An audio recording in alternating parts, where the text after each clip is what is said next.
Good morning and welcome to Starting Line Church. My name is Alex DeBat and I am one of the pastors here. We are so excited that you have joined us here today at Starting Line Church. We exist to help people embrace that there is more to life through Jesus Christ. If this is your first time being with us, that's awesome because we're actually starting a new series this week called This is the Way, where we look at the parts of Jesus' life in the Bible and apply it to our lives. So get ready. It's really going to be a good one. Now, if you are ready to take your next step with Starting Line Church, whether that's connecting with us for the first time or learning how to get involved, you can either text MORE to 440-291-5777 or head to startingline.church/more. Now, the last thing that I want you to know about is we are actually really excited here at Starting Line Church today because this week we are starting Line Communities. These are groups of people that connect right after the live service and dive deep into the calling of embracing more. Again, it's after the live service. If you want to know more or if you want to join, it is not too late.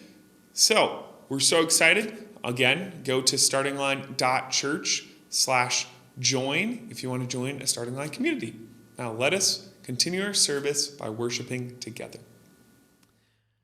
Good morning, Starting Line Church. My name is Zach. I'm one of the pastors here. We're so glad that you're here with us today. We're just going to begin our service this morning by singing some songs. The lyrics are going to be on the bottom of the screen, so I just encourage you wherever you are, if you're in the car, at home, sing as loud as you can.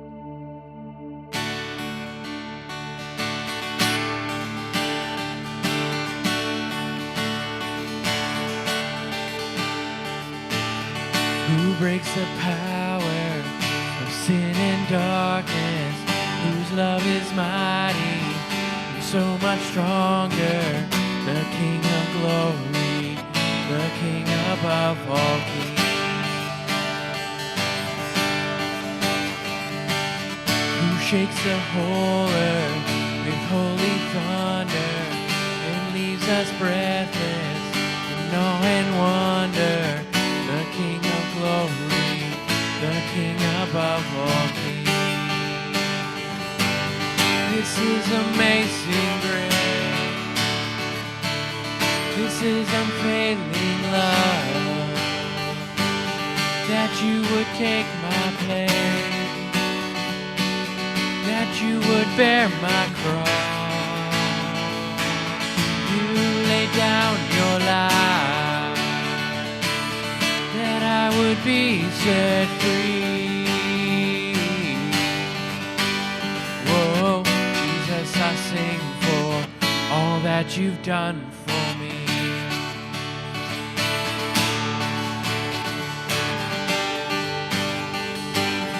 Who brings our chaos?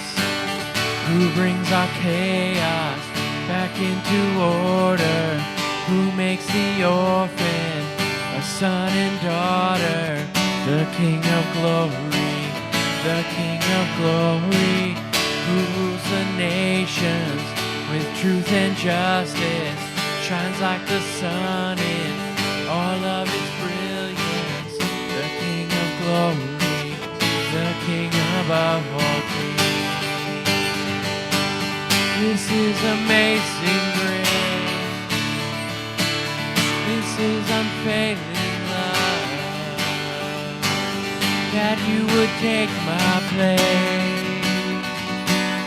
that you would bear my cross.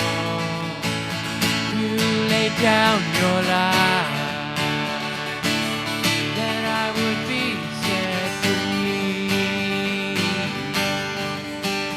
Whoa, Jesus, I sing for all that you've done for me.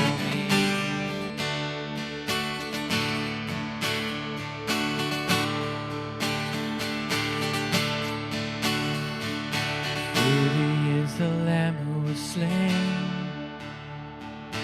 Worthy is the King who conquered the grave.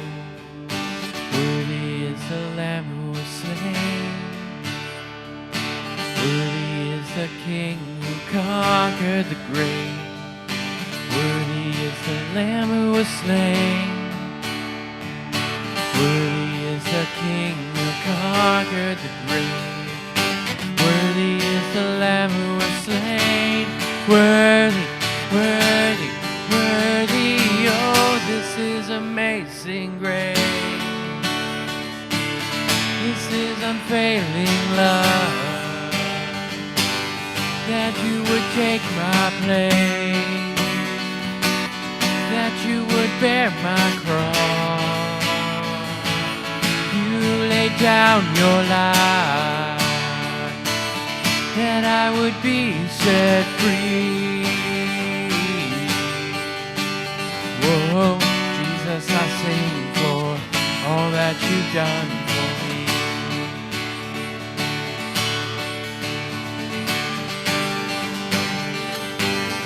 All that you've done for me.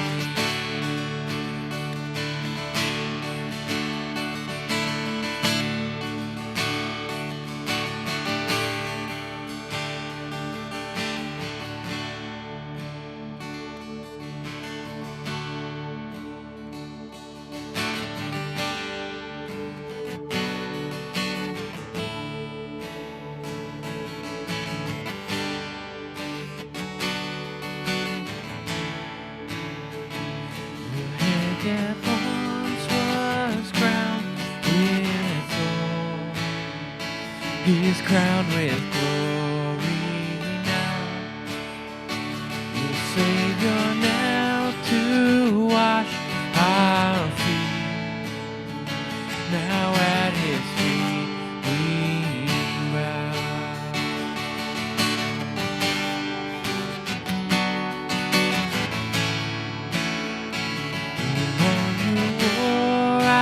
Sin and shame, now robed in majesty, the radiance of perfect love now shines for all to see.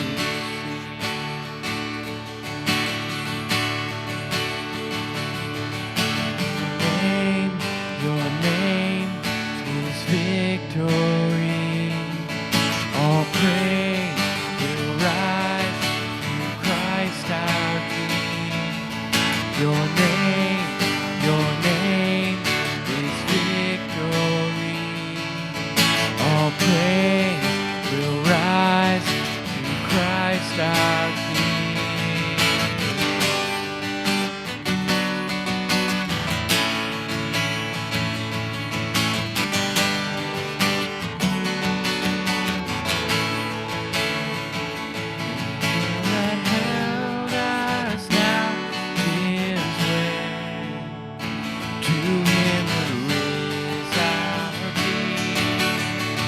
His final breath upon the cross is now alive in me.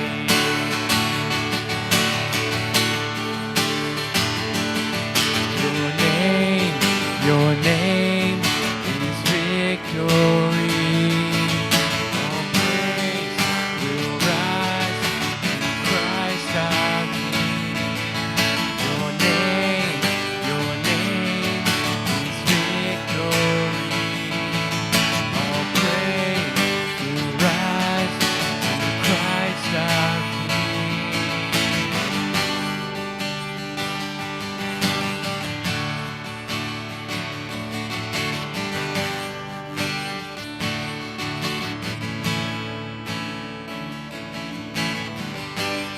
By your Spirit I will rise from the ashes of defeat. The resurrected King is resurrecting me. In your name I come alive to declare your victory. The resurrected King is resurrecting me. By your Spirit I will rise from the ashes of defeat.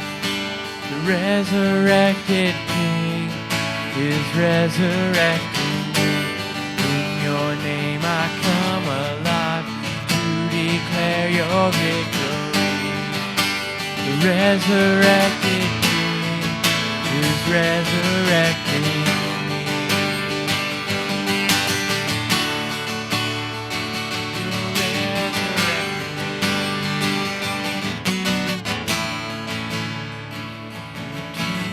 Soldiers watched in vain, was borrowed for 3 days, but his body there would not remain. Our God has robbed the grave. Our God has robbed the grave.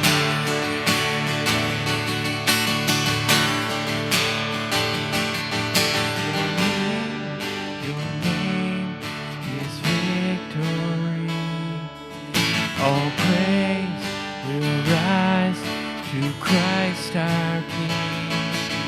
Your name is victory. All praise will rise to Christ our King. By your Spirit I will rise from the ashes of defeat. The resurrected King is resurrecting me. In your name I come alive to declare your victory. The resurrected King is resurrecting me.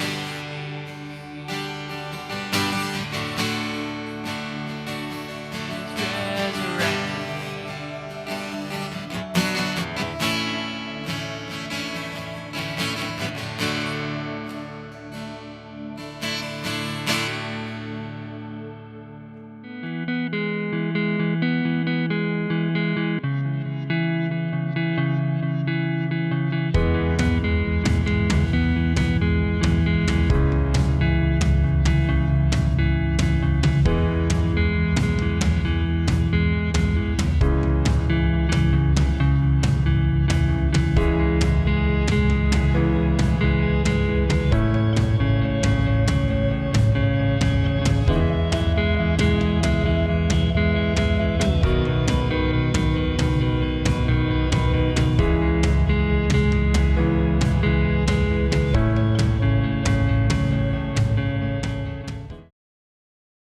Well, good morning and welcome to Starting Line Church. If you don't know me, my name's Al. I'm one of the pastors here, and we're just really glad that you're joining us this morning. I don't know what you came in with, but I want you to know that Jesus loves you and he sees you and he hears you this morning. We're glad that you've connected with us. We are starting a new series called This is the Way, where we're going to be looking at the life of Jesus in the book of the Bible called Mark. This is the way. How do we know? How do we know what the way is? Life throws all kinds of ways at us, doesn't it? Whether it's which way to turn while you're driving, which job you should take, which friendships you should pursue, how you should parent, which new device you should get. There are all kinds of ways that we can go about things in life. But this morning, we're going to begin a journey where we take a look at the life of Jesus and dive into the way of him. And whether you already call yourself a Christian or you cringe at the sound of that word, my prayer for this series is that you would see that the best way of living life to the fullest is living in the way of Jesus Christ. To bring you up to speed on our story today, we have to know some background and context of what's going on. A guy named John the Baptist was a prophet preparing the way for Christ to come by getting people's hearts ready to receive him. Unfortunately, while he was doing this, he was arrested and he was put in prison because there were so many people who opposed what he was teaching about Jesus and about the coming of Jesus as the Savior of the world. And once he's removed, instead of waiting for kind of the heat to die down, it's when Jesus begins his earthly ministry on the heels of John's rejection and imprisonment. And now all eyes begin to focus on Jesus, who begins to share the gospel of God immediately. Now, when we refer to ministry, we're referring to the work carried out to express or spread the message of Jesus. It's carrying God's mission into the world. Many people do this today, and Jesus did it when he was on earth. And this earthly ministry of Jesus begins when he starts to teach people and show people who God is. During this ministry, he preached, he performed miracles, he told stories, he casted out demons, he healed people, and so much more, all to show people more and more of God. It officially lasted about 3 years and led up to the time of when he was crucified and 3 days later rose again. So as Jesus begins his ministry, he starts to preach that God's kingdom is near. Not a specific place or an earthly kingdom, but that God's kingdom is near because Jesus' divine and powerful presence has come to earth, and God is now walking amongst people. God's kingdom is fulfilled through Jesus because Jesus is God. He is the Messiah that people have been waiting for, that John the Baptist and many other people before him have talked about. And it's here that we pick up reading in Mark chapter 1, starting at verse 16, as Jesus begins his ministry. It says this, as Jesus walked beside the Sea of Galilee, he saw Simon and his brother Andrew casting a net into the lake, for they were fishermen. "Come, follow me," Jesus said, "and I will send you out to fish for people." At once they left their nets and followed him. When he'd gone a little farther, he saw James, son of Zebedee, and his brother John in a boat preparing their nets. Without delay, he called them. And they left their father Zebedee in the boat with the hired men and followed him. So the scene is set at the Sea of Galilee, which is a body of water in Israel that had many important cities surrounding it. And Jesus spent a lot of his time in this place. And it's here that we're witnessing the calling of Jesus' first disciples, the calling of the people that would first follow him. This is monumental because a huge part of Jesus' ministry is in the context of relationships, in mentorship, in walking with people intentionally through life. It's about developing people over a long period of time. It wasn't just about Jesus doing all these amazing things on his own. Jesus' time on earth was about teaching people and showing people who God is, about drawing people to the heart of God. And so he begins doing this by developing this group of people to not just believe in him, but to teach them how to live in a way that was better and higher and greater than anything they had ever known. And then to begin building the church as we know it today. So the beginning of Jesus' ministry is where he calls people out of where they are so they can follow him, not just for a day, not just for a time, but for the rest of their lives. Simon Peter, Andrew, James, and John. These were the 4 people that Jesus called first. These 4 men were fishermen. They were ordinary people living an ordinary life. They weren't these extraordinary people who were doing these remarkable things. It wasn't the high-class people of society or the religious leaders. They weren't qualified, technically, to be one of Jesus' disciples by the world's standards. They were common people working a common job. In fact, fishing was a fundamental part of the economy in the cities that surrounded the Sea of Galilee. Each day there would be hundreds of boats on the water. So fishing is a trade that was pretty much as ordinary and normal as you could get. And that's who Jesus called to be his followers. He sets the precedent from the very beginning that he isn't looking for a certain qualified individual or someone who's considered better than others. Jesus called his disciples in this way. And it's the same way that he's calling you. Do you ever feel unqualified or not good enough to be used by God to make a difference in people's lives? Maybe it's because of your gifts or your past or your personality. Like if we're honest, we all feel that. I feel that. But Jesus doesn't call us because we're these extraordinary people who have every gift in the book, who already are having an impact on every single person in the world, who are the most important people of society, or who have never made a mistake. You don't have to talk a certain way, or be a certain thing, or be gifted in specific areas, or have a specific job. Jesus is calling you just the way you are, with whatever you have to offer. These men were fishermen. They weren't anything special in this time period. But they were one thing that's way more important than anything else with Jesus. They were willing. With Jesus, willingness makes us qualified. That's what makes us qualified. It's not about having the right qualifications or feeling equipped. It's about willingness to be transformed by Jesus and respond to that calling. And it's in responding to that calling that through us, people will see how extraordinary God is. So how do we respond to Jesus here? How does this impact our lives? Jesus calls us to drop our nets. To drop our nets. How did these 4 people respond to Jesus calling them?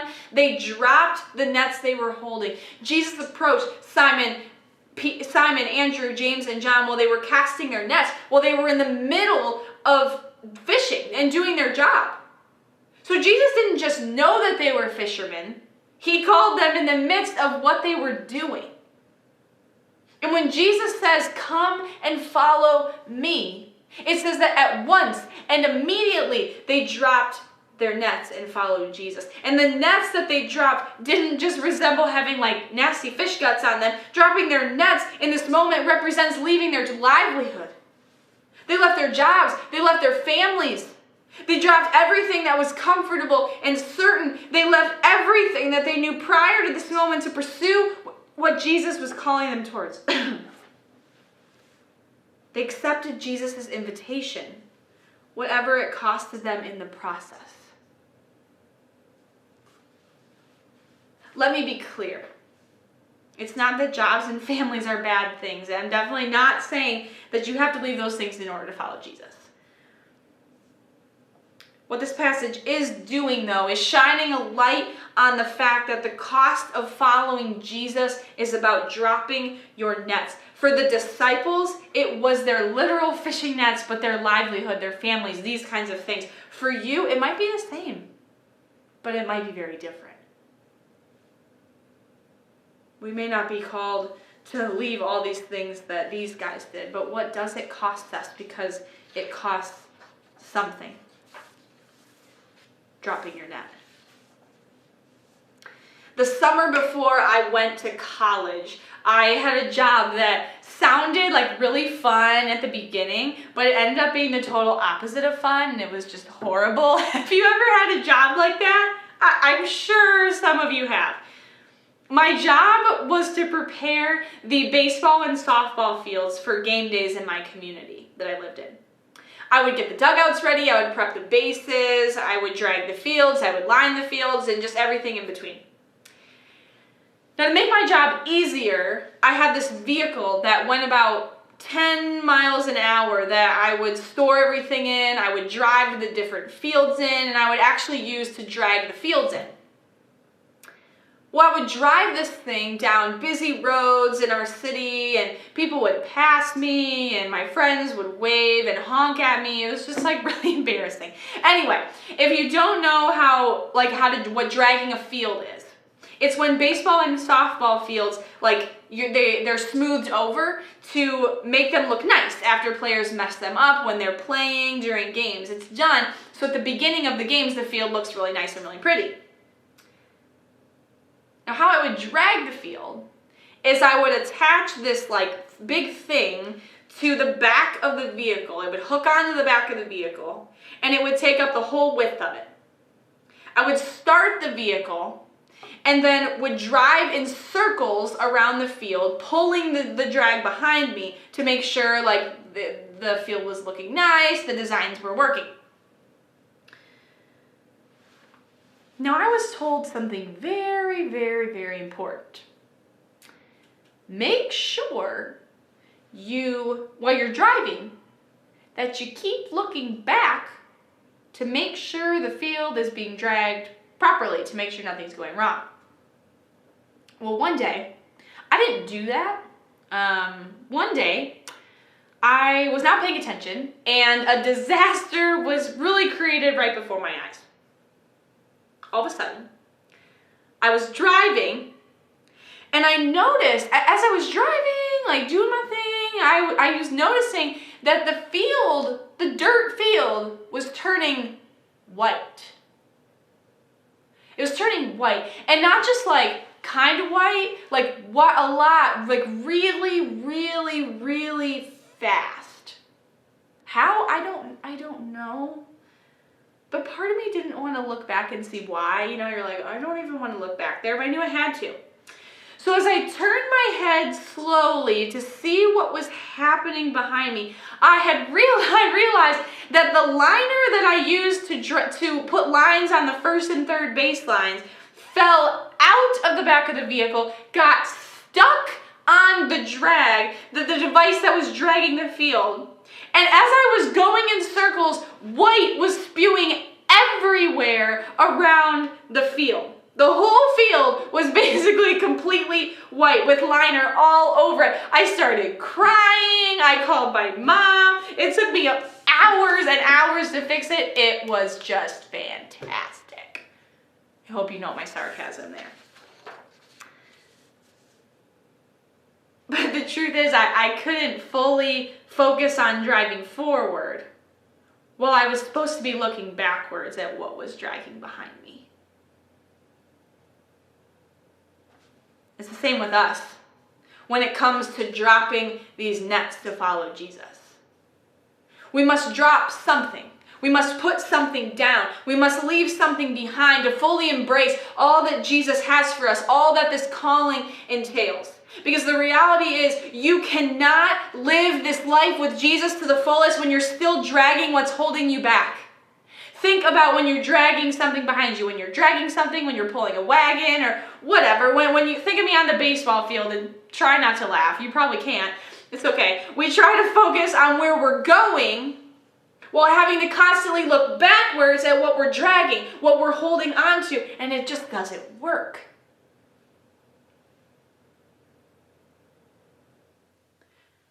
What net do you need to drop this morning? What in your life holds you back from fully following Jesus because you're still dragging it behind you while you're trying to move forward? You can do it for a while. You can drag it for a while, but it's going to slow you down. It's not going to work in the end. Maybe it's a job. Maybe it's a relationship. Maybe it's an addiction. Maybe it's negativity or skepticism or pride or fear. It's not about dropping everything in our life that brings us joy and that means something to us. It's about dropping what is distracting us from fully pursuing Jesus with all that we are without holding anything back. Because if the net is still in your hand, if it's still dragging behind you, chances are that your eyes aren't fully on Jesus because you have eyes on where that net is as well. When Jesus calls you to live with him, he asks that following him is the biggest priority, your highest value, the most important thing in your life, because it's then when we embrace all that God has for us. What net do you need to drop this morning? You might be a follower of Jesus, but you're still trapped in some cycle in your life that you just can't shake, that you just can't get over. It might be because you haven't dropped your net and you're still dragging it behind you while you're trying to love Jesus. You might not be a Christian this morning and you're searching, but you want to maybe drop these nets in your life. You want to know more about this so you can live into something greater. How do we do that? How do we drop our net? When Jesus calls you to do this, he calls you to pick something else up. When you drop your net, he calls you to pick something else back up.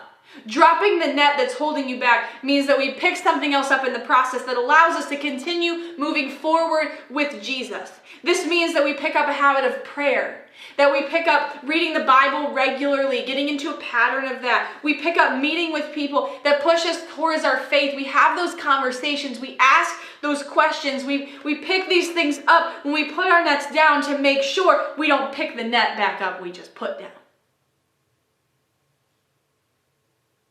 And if we have our hands full with all of these things that we've picked up, the ones that push us towards Jesus, we won't have enough hands to be able to carry the net.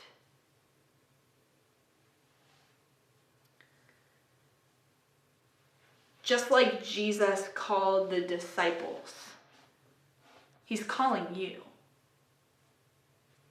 And this calling of Christ is so much greater than anything we will ever know, because he calls us to so much more. See, with Jesus, yes, we give some things up. The Bible doesn't downplay that the Christian life is hard and costly. It is sometimes. We do have to drop some nets, but in dropping our nets, we gain so much more in what we pick up with Jesus. In Jesus, you leave something behind to pursue something so much better. It leads to so much more than you could ever ask or imagine in your life. It leads to hope and freedom and grace and truth and belonging and love and joy like you will never experience in this life. We see this. The ones Jesus calls his disciples, so much more begins to happen in their lives than if they would have just stayed where they were. They begin walking with God. They begin watching Jesus drive out demons and perform miracles and heal people. So much more happens. Their lives drastically changed because they were willing to drop their nets and press forward. How is Jesus calling you to himself this morning? From the very beginning of his ministry, Jesus models for us that life with him is a journey. And he calls people into that journey with him. It's not a simple fix. It's not a quick answer. It's not about getting to an end result as fast as we can. Life with Jesus is a race. It's a race that we continue to run. This is why our church is actually called Starting Line Church. Because we believe that knowing Jesus and becoming a follower of him is just the beginning. It's the starting line to faith in him. And a journey begins by leaving where you are. Jesus calls you into that journey this morning. And my prayer is that in that journey you'd be willing, because that makes you qualified. And in my prayer this morning is that in that journey you would drop your net so you can fully embrace what God has for you. Please close your eyes and pray with me. Jesus, we are so thankful that we were able to hear this message from Pastor Al today, calling us to drop our nets and follow you. And God, I just pray that we're able to do that to our fullest extent and follow you. God, be with us, help us, and protect us from all those distractions that surround us. We love you and help us throughout this week. In your name, amen. Guys, thank you for joining us. And as we wrap up this portion of our service, we would love for kids and their families to stay tuned to Starting Line Kids that happen in 5 minutes. It's going to be, again, another special program for kids specifically to engage at Starting Line Church. But also, do not forget, we are also starting Starting Line Communities. Get pumped! If you haven't joined yet or want to know more about this, again, please head to startingline.church/join. Thanks again. We'll see you next week. We'll see you right after this. Thanks, guys.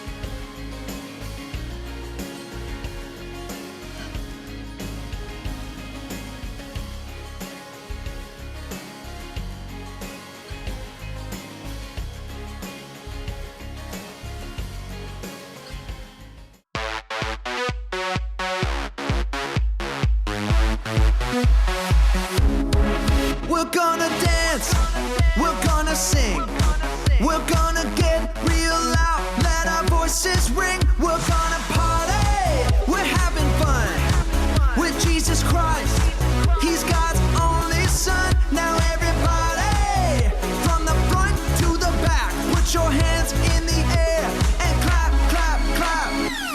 Seeing old friends, making new friends.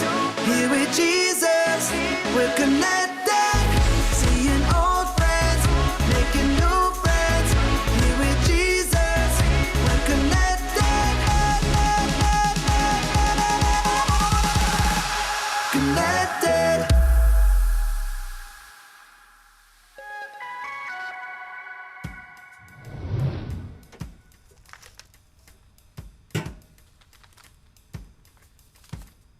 Mike.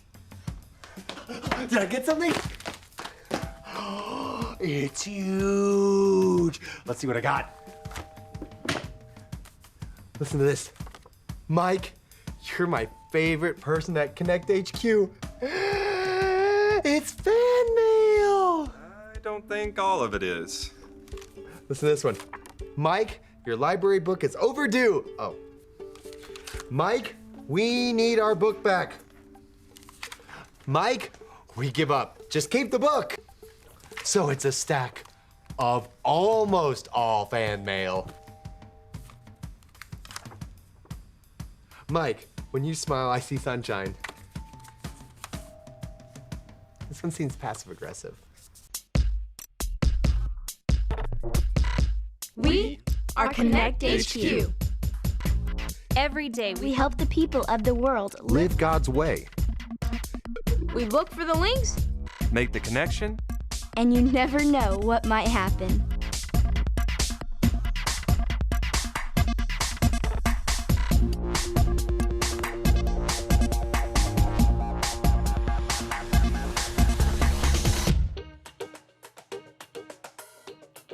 My name is Mike, and this is the time I hosted The Me Show. People who wrote these things, they're so nice. They're so sweet.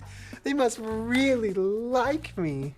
Hey, Mike, look at this. Dear Connect HQ, my dad and I never get along. He does things way different than I do. My mom says that I should try walking a mile in his shoes. Do you know what that means? Could you help decipher that code? Thanks, from Ian. That is a tough one. I mean, first, his feet are small. They're never gonna fit in his dad's shoes. And two, can you even walk a mile? Is that humanly possible? That's not what that saying means. Ian's mom is saying that he needs to think about his dad's thoughts, his feelings, and needs. I think there's a verse about it. But what does that have to do with shoes? Here it is, found in the book of Philippians, chapter 2, verse 3. Say it like this. Philippians 2, 3. Philippians 2:3. Don't be selfish, Don't be selfish. be humble, Be humble. thinking of others as better than yourselves. Okay, thinking of others as better than yourselves. When we put others first by considering them better than ourselves or walking a mile in their shoes, we're putting God's love into action.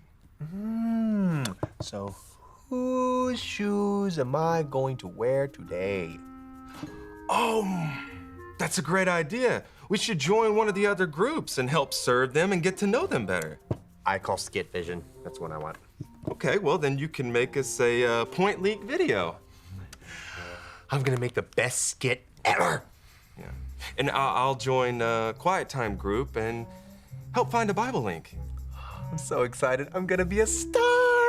Now don't forget, we're there to practice being humble and help someone else. Oh, I'm very humble. I'm the most humble guy ever. I'm more humble than anybody else. Now, I'm gonna take my fan mail from my adoring fans and be on my way. I'm on my way.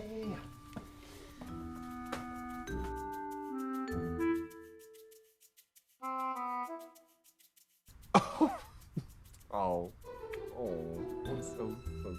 Oh, I love it. Winston! Oh, That's right. it's so good to shake your hand. Oh. Well, I'm a big fan of yours, and I found out that we have something in common. I love gummy worms too. Oh, actually, I like gummy bears. They're pretty much the same thing, right? No, I've spent many years researching why gummy bears are the best, but we don't have time for that. There is a kid named Ian who needs our help.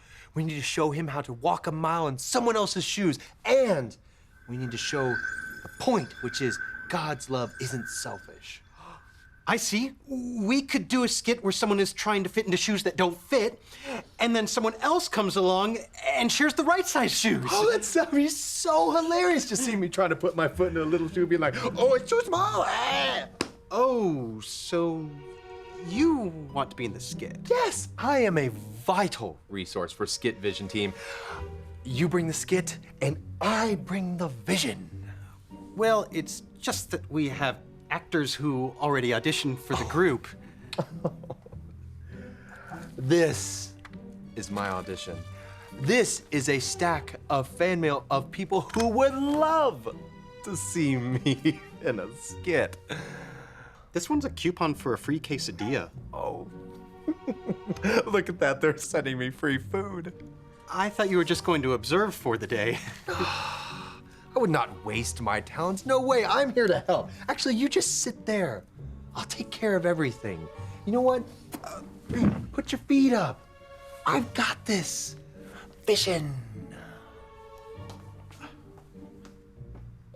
What just happened?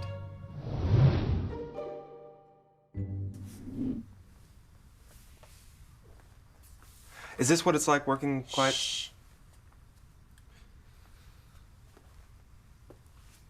Is there anything that I should know?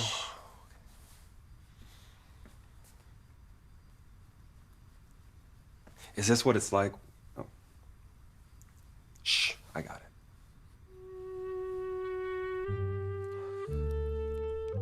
Mike, this seems a little over the top.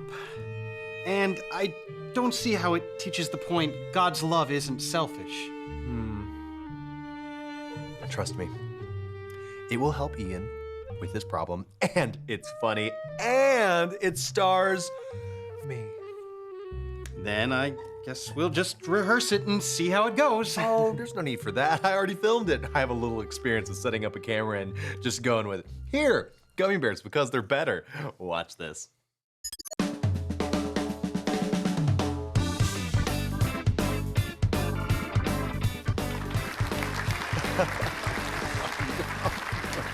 Stop, please. And welcome back to The Me Show with me, Mike.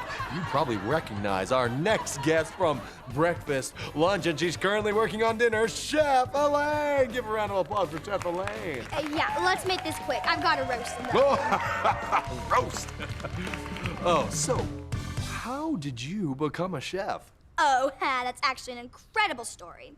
I was the apprentice to the greatest pastry chef in France, and... Oh, you know what that sound means. But I was telling a story? It's time for the Like My game. And the way this game works is that you have 30 seconds on the clock to say as many good things about me. And ready, set, go. Start. I like your blue cards. Is that all? Got a great appetite. Well, it's about time for a commercial break, but when we come back, me and Chef Elaine will be making ants on a log. What about my roast? What about your roast, Elaine? You crack me up. Chef Elaine. Yeah.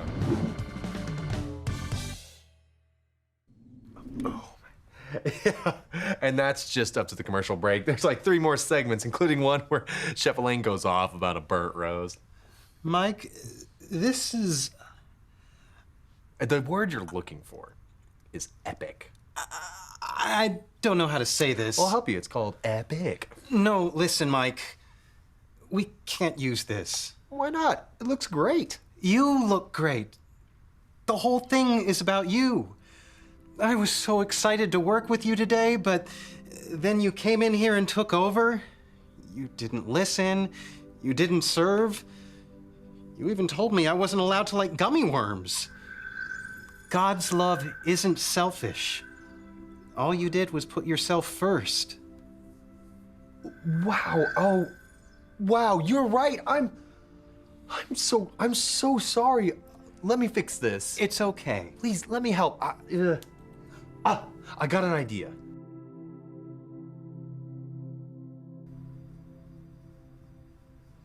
Okay, I think I found a Bible link that will help Ian. Luke! In an orderly fashion. Okay, I think I found a Bible link. Good. This is his 66 picks mixed up into one. The books about God, who he is and what he's done. It's the Holy Bible, y'all, with God's truth packed tight inside. It's alive, a prize to hide in your heart and in your mind. Old Testaments are set up for the big event when Jesus crashed the scene with a new arrangement. It's history, his story, whose story, God's story. Oh, the story of how much he loves me. Let it blow up all the pages, let the show go live. Let his word explode from this video into your life.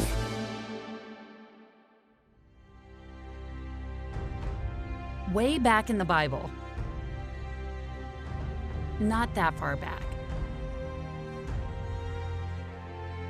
Not that far back. Not that far back. Right after Jesus died for us and came back to life. Yeah, right after that. Jesus' followers had grown from just a few to thousands. They even moved from city to city. One of their leaders was one of Jesus' original 12 disciples. You may have heard of him. His name was Peter. He traveled around preaching and teaching the people how to live and love just like Jesus. In the city of Joppa lived a believer named Tabitha. She was always doing kind things for others and helping the poor. She showed others God's love by making clothes for people who needed them. But she got sick and died. Her friends prepared her body to be buried and laid her in an upstairs room until her funeral. But then they heard Peter was nearby. They begged Peter to come as fast as he could. As soon as Peter arrived in Joppa, he came to the upstairs room. The room was filled with women who were crying and showing Peter the coats and other clothes Tabitha had made for them. They told Peter how her kindness had blessed all of them so much. Peter asked everyone to leave the room. He got on his knees and prayed. Then he said, "Get up, Tabitha." And she opened her eyes. When she saw Peter, she sat up. Peter gave Tabitha his hand and helped her up. Then he called in the widows and all the believers, and he showed her to them, alive. The news spread through the whole town. Many people believed in Jesus because of the miracle of Tabitha's coming back to life. But many had already come to know Jesus because of the way she lived, loved, and served others.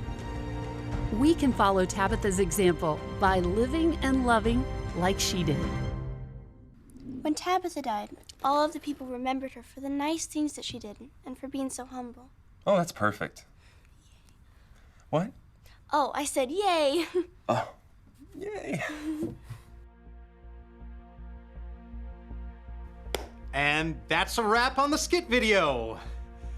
Mike, we couldn't have done this without you. Yeah, I was really glad I got to help, and even though Chef Elaine is still very mad at me, she did help me get you this. Wow. Gummy worms. Thank you. I'm a big fan of your work.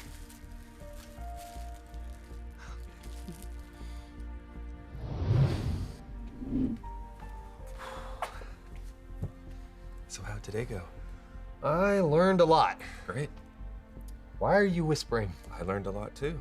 Well, I'll show you the video we made. We discovered the point link. God's love isn't selfish. Here, watch. These shoes are too tight! Where are you in this video? Oh, I'm not in it. I was helping out behind the camera. I found out I was a better servant if I wasn't on screen. Leave it to the professionals, as it were. Wow, Mike, that's very humble of you. Yeah, like I said, I'm the most humble guy I know. What'd you learn? Shh. But I want to know. Shh. But I want to know. But I want to know. But I want to know. But I want to know. But I want to know. Hi, I'm Mike with Connect HQ, and we have an answer for you. The Bible tells us this in the book of Philippians. Philippians 2:3. Don't be selfish, be humble, thinking of others as better than yourselves. When you're making a decision, it's important to keep in mind that other people have their own thoughts, feelings, and needs, which matter just as much as the things you think, feel, and need. Tabitha showed that she wasn't selfish by thinking of people in need and helping them. When she died, people remembered her for being that, instead of being selfish. I had the opportunity to think of others first, but I only did things my way. I wasn't showing God's love. When we put others first by thinking about what they really need instead of what we think they need, it's like walking a mile in their shoes. Think about what it's like to be your dad, and show that selfless love by asking how you can help out around the house or listening to him when he seems upset. And we can show everyone that selfless love like Jesus showed to others. God's love isn't selfish. It's a love that makes us stand out. Thanks, Ian. And remember, Connect HQ is here to help you.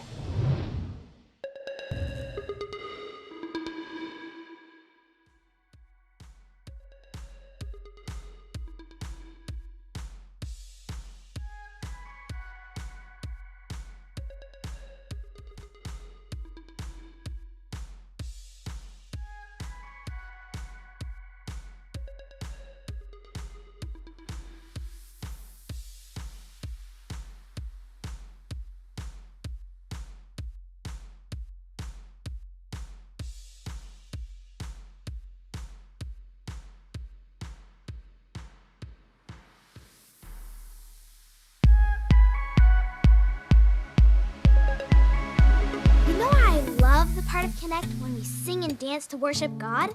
Because I get a chance to show the world how awesome He is. He gives me everything I need. He loves me. He listens to me sing. He watches me dance to Him. I can't think of any better reason to give God my whole focus. I worship Him with everything I am. Get up on your feet and let's connect to God together.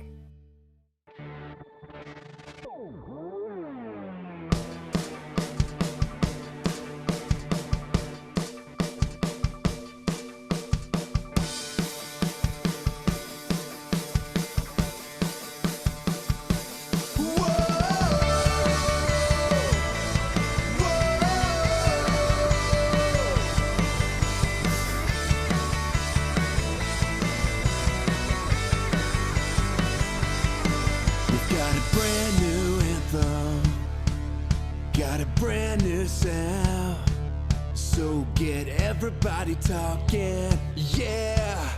We won't stop, we won't wait.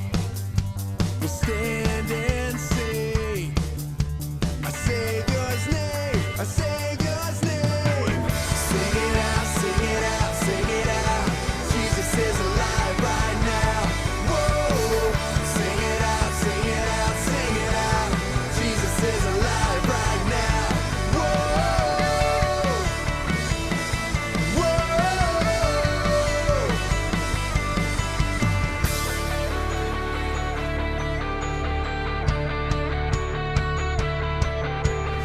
Death couldn't beat him, nothing could hold him down.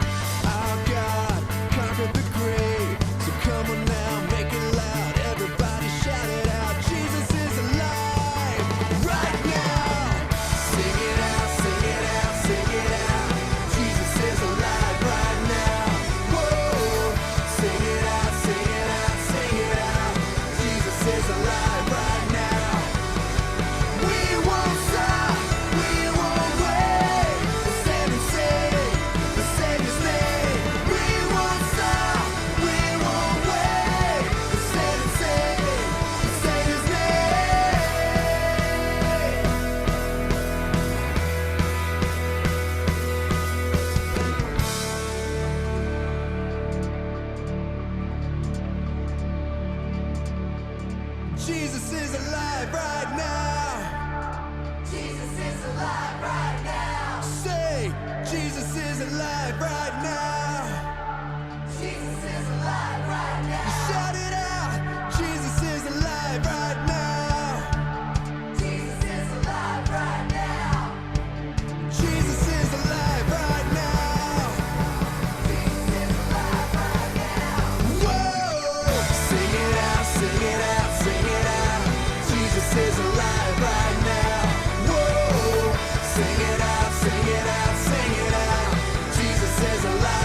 world will never overtake us. 'Cause we've got power in Jesus. He won, evil is defeated. Hey, hey, greater is he. Hey, hey, greater is he. That is in me.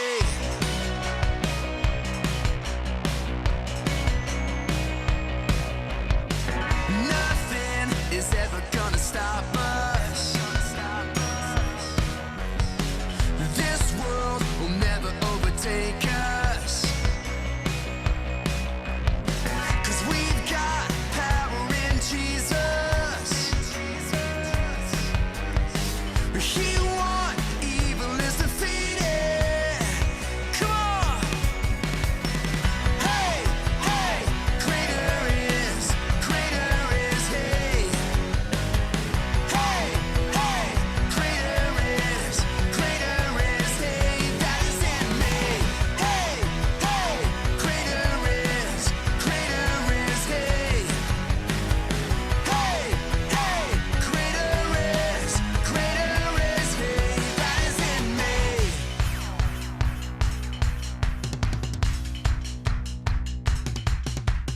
No one is greater than, no one is bigger than, no one is stronger than. Hey! No one is greater than,